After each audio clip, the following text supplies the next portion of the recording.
It looks harmless. You pick up your phone for a second just to check something, a message, a notification, maybe a quick scroll, and before you know it, 20 minutes have passed. You put it down, but your mind stays there, hovering, waiting for the next buzz. A few minutes later, your hand moves again almost without permission. You unlock, refresh, scroll, repeat. It feels like choice, but it's not. It's anxiety disguised as habit. Most people think they check their phone because they're bored, but boredom is only the surface. What really drives that impulse is fear. The fear of missing something, of being forgotten, of falling behind in a world that never stops talking.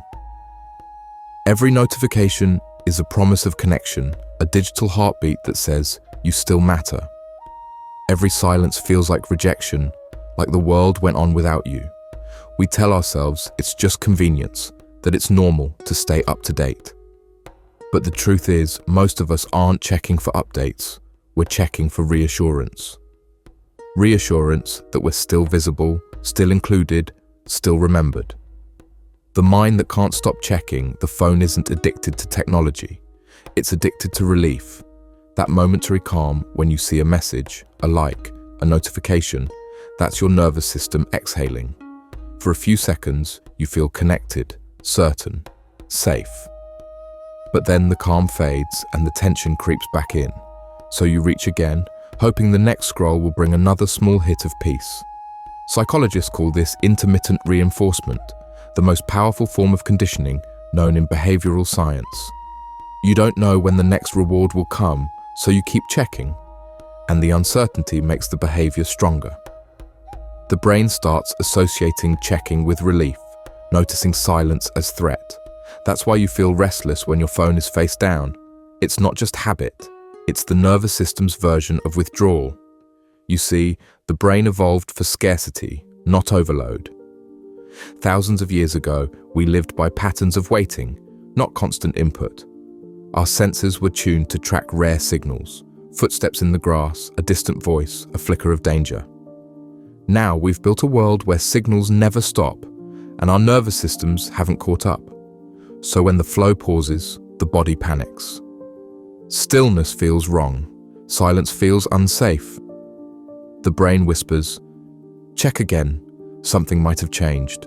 And before you realize it, checking becomes a reflex stronger than hunger or thirst. It's not just psychological, it's biological. Every ping, vibration, or red dot triggers a small release of dopamine, the same neurotransmitter linked to anticipation, curiosity, and reward. But dopamine isn't the chemical of pleasure. It's the chemical of seeking. It keeps you searching, waiting, refreshing. That's why checking doesn't satisfy you. It keeps you hungry. You scroll not because you enjoy it, but because your brain learned that maybe, just maybe, the next scroll will finally give you what you're missing. That message, that validation, that spark of meaning. And in a world that measures worth through visibility, being unseen feels like disappearing. So you stay connected, always reachable, always available, even when no one's calling. But here's the paradox. The more connected you are, the lonelier you become. Because connection built on constant checking isn't real presence, it's anxiety management. You're not talking to people, you're managing your fear of being alone. That fear runs deep. It's the same fear that drives social survival, the need to belong, to be noticed, to matter. Except now, it's trapped inside an endless feedback loop of notifications. You start measuring your relationships through interaction. You wonder why someone hasn't replied. You overthink a seen message. You read meaning into timing. Why did they respond faster yesterday? Each pause becomes emotional static. Each unread message becomes a small wound. This is how technology turns emotional needs into constant tension. The phone becomes both comfort and threat, the object you turn to for relief, and the source of your unease. You don't even need it to vibrate anymore. Your brain invents phantom buzzes. You feel the phone ring when it hasn't. That's how deep the conditioning goes. You start losing the ability to be alone without stimulation. Quiet moments, once a refuge, now feel unbearable. Your mind craves noise, input, distraction, because silence reveals the thoughts you've been avoiding. The phone gives you control, or at least the illusion of it. It lets you curate reality, decide what to see, who to engage with, and when. But control without rest becomes a cage. And when you never disconnect, you forget what it feels like to be. What's happening isn't laziness or weakness. It's overstimulation. Your nervous system is stuck in alert mode, constantly anticipating the next signal, the next small proof that you exist in someone else's mind. This isn't just a digital problem. It's emotional, because every time you check your phone, you're not looking for information. You're looking for comfort, for belonging, for peace. And in that search, you slowly lose the ability to create peace from within. You might think it's just habit, that everyone does it, that it's normal. But the truth is, this constant reaching for your phone has changed the architecture of your attention and the rhythm of your mind.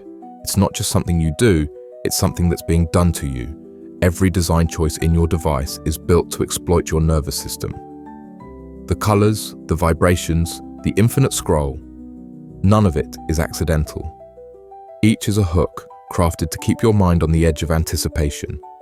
And anticipation is the language of anxiety. When you unlock your phone, you don't just open an app. You open a loop. Each loop promises closure. A message replied to, a feed refreshed, a video finished, but the loop never really closes. There's always more to check, more to see, more to miss. That's how anxiety feeds itself, by convincing you that peace is just one more scroll away. But peace never comes that way, only exhaustion does. Because the nervous system doesn't know the difference between waiting for danger and waiting for a notification. It reacts the same. Every unread badge, every typing bubble, every pause between sent and seen keeps your body slightly on alert. Cortisol rises, heart rate adjusts, focus fragments. And you mistake that physiological tension for boredom, so you check again. This constant vigilance wears down the mind. It rewires how you think, how you feel, how you relate. You start struggling to sit through anything that doesn't offer instant feedback, a book, a conversation, even silence. Stillness feels empty because your brain has been trained to expect stimulation every few seconds. You don't realize how much your inner world has shrunk until you try to stop. You tell yourself you'll go an hour without your phone, and 5 minutes later, your hand twitches toward it, like muscle memory. The pull isn't intellectual, it's chemical. Your brain has learned that checking equals relief, and relief equals safety. But that safety is temporary, because each check resets the cycle of anticipation and relief. Anticipation and relief. The emotional equivalent of breathing in without ever exhaling. That's why you feel drained even when you've done nothing. Your attention has been working overtime just to keep up with false emergencies. What you're feeling is digital anxiety, a persistent low-level tension caused by the illusion of constant connection. You're never fully on, but never fully off either. Always half present, half waiting. You check your phone before sleep and wake up already in alert mode. Your first thought in the morning isn't, "How do I feel?" It's, "Did anything happen?" And without realizing it, you outsource your emotional stability to a glowing rectangle. When the phone is near, your nervous system hovers. When it's gone, you feel withdrawal, not from the device, but from the dopamine and control it represents. You've trained your brain to expect stimulation at every lull, and when it's gone, the mind scrambles to fill the void. That void isn't emptiness. It's the space where real life should be. The most dangerous part of this anxiety is how invisible it is. You don't notice it building because it hides behind convenience. You can work, talk, watch, shop, all from the same device. But each activity fractures your attention a little more. You live in fragments now, half listening, half seeing, half feeling, always skimming the surface of things. You tell yourself you're multitasking, but what you're really doing is scattering your focus. Splinters into 1,000 micro moments that never fully connect. You start losing depth in thoughts, in emotions, in relationships. You check your phone while talking to someone you love, not because you don't care, but because your mind is no longer trained for uninterrupted presence. Silence in conversation feels awkward, pauses feel wrong. You crave the tiny relief that comes from glancing down, as if one small signal from the outside world will make you feel anchored again. But each time you escape into that small screen, you disconnect from the moment that could have grounded you. You replace the discomfort of real life with the comfort of distraction. And that's the quiet tragedy of it. We built devices to connect us, and instead, they've taught us to run away from connection itself. Now, the world moves too fast for your brain to rest. You refresh your feed, not because you care what's new, but because you can't bear not knowing. You fill silence with sound because stillness reminds you of uncertainty. And uncertainty, the space between, feels unbearable when you've forgotten how to simply exist there. This is why people can't stop checking their phones, not because they're weak, but because their nervous systems are stuck in a permanent loop of anticipation. The phone isn't a tool anymore, it's an anchor for your anxiety, a way to prove that you're still connected, still relevant, still safe. But safety built on constant reassurance isn't safety at all. It's dependence, a digital leash disguised as freedom. And as long as you believe that peace lives inside your notifications, you'll never truly find it anywhere else. There comes a point when the constant checking stops feeling exciting and starts feeling heavy. The buzz that once felt like connection now feels like pressure. You open your phone not because you want to, but because you're afraid of what it means if you don't. That's the moment you realize it's not about technology anymore. It's about control. You're trying to manage uncertainty. You want to know what's happening, who's thinking of you, what you've missed while you weren't looking. But the truth is, you'll always miss something. And that truth is what your phone keeps you from facing.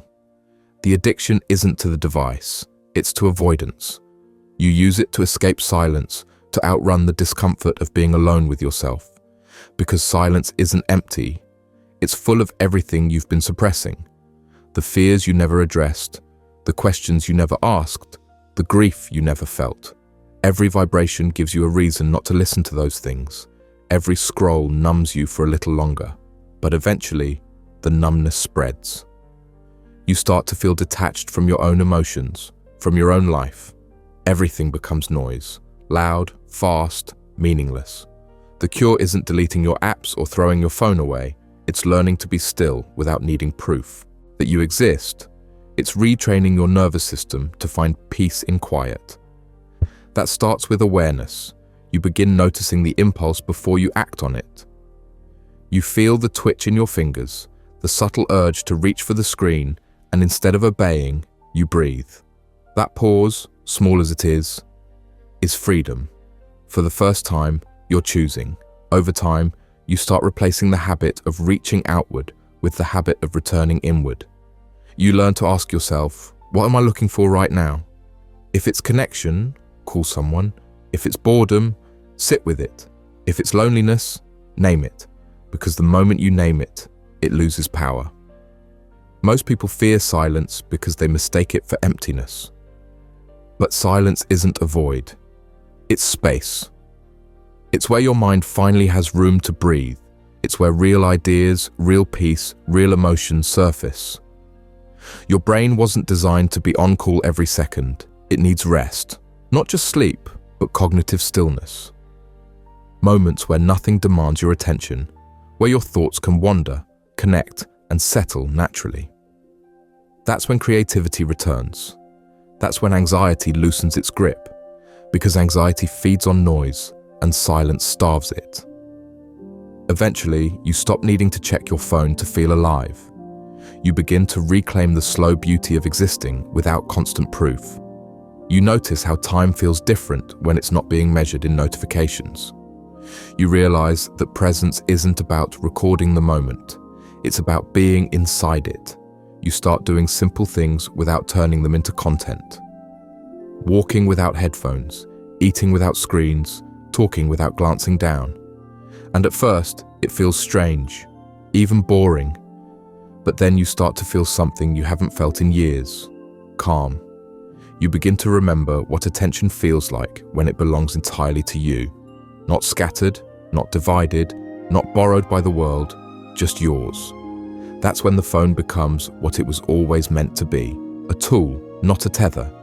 You can still use it, still connect, still scroll, but you do it consciously, with awareness instead of impulse. You check because you want to, not because you need to. And that's a small but profound difference. The notifications stop controlling your mood. The silence between messages no longer feels threatening. You stop living in a state of emotional emergency. And when you finally sit in that quiet moment, the one you used to fill with endless scrolling, you realize that nothing's missing. You were never disconnected. You were just distracted. The phone didn't steal your peace. It only reflected your fear of being alone with it. Now, when you reach for your device, you do it from presence, not panic. You no longer need the world to remind you that you exist. You can feel it, in your breath, in your body, in your stillness. That's the quiet victory no notification can ever deliver. The moment you stop waiting for the next buzz and discover that peace isn't in your pocket, it's been in you the whole time.